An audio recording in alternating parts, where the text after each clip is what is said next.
Hi friends, welcome to Kootu kitchen. ഇന്ന് നമ്മൾ കാണാൻ പോകുന്ന റെസിപ്പി മക്രോണി പായസം. വളരെ ഈസിയാണ് ഇത്. ഇതെങ്ങനെയാണ് തയ്യാറാക്കുന്നതെന്ന് നമുക്ക് നോക്കാം.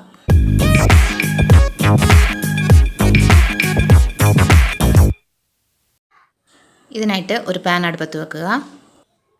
അതിലേക്ക് 1 ടേബിൾ സ്പൂൺ നെയ്യ് ഒഴിച്ചു കൊടുക്കുക. നെയ്യ് ചൂടായി കഴിയുമ്പോൾ നമ്മൾ എടുത്തു വെച്ചിരുന്ന മക്രോണി ചേർത്ത് കൊടുക്കാം. 1 കപ്പ് മക്രോണി ഉണ്ട് ഇത് ചേർത്ത് ഫ്രൈ ചെയ്തെടുക്കാം.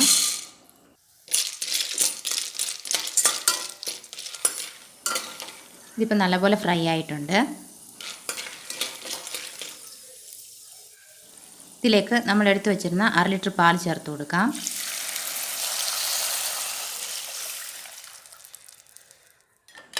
ഇത് തിളയ്ക്കുന്നത് വരെ വെയിറ്റ് ചെയ്യാം.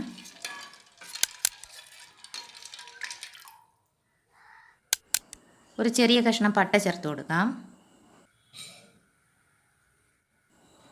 ഇപ്പോൾ പാൽ നല്ലപോലെ തിളച്ചിട്ടുണ്ട്. മക്രോണി നല്ലപോലെ വെന്ത് കിട്ടണം.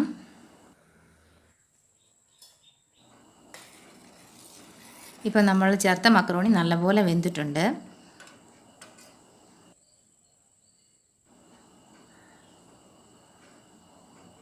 നല്ലപോലെ വെന്തിട്ടുണ്ട്.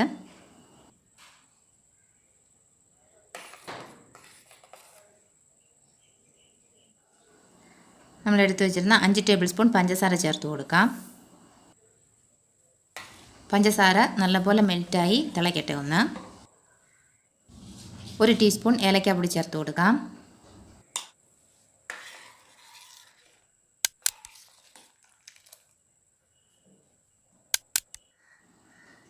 ഇപ്പം നമുക്കിത് അടുപ്പിൽ നിന്ന് വാങ്ങി വെക്കാം. വേറൊരു പാത്രം അടുപ്പത്ത് വെച്ച് അതിലേക്ക് 1 ടേബിൾ സ്പൂൺ നെയ്യ് ഒഴിച്ചു കൊടുക്കാം. നെയ്യ് ചൂടായിട്ടുണ്ട്. 10 കാഷ്യൂനട്ട് ചേർത്ത് കൊടുക്കാം. കാഷ്യൂനട്ട് ഫ്രൈ ആയിട്ടുണ്ട്. അടുത്ത് കിസ്മിസ് ചേർത്ത് കൊടുക്കാം.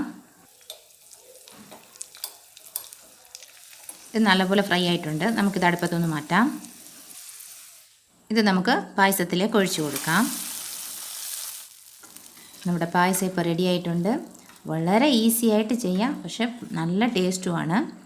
ചെയ്ത് നോക്കൂ, എല്ലാവരും ട്രൈ ചെയ്ത് നോക്കൂ. ഇതുപോലെയുള്ള നല്ല വീഡിയോസിനായിട്ട് എൻ്റെ ചാനൽ സബ്സ്ക്രൈബ് ചെയ്യൂ.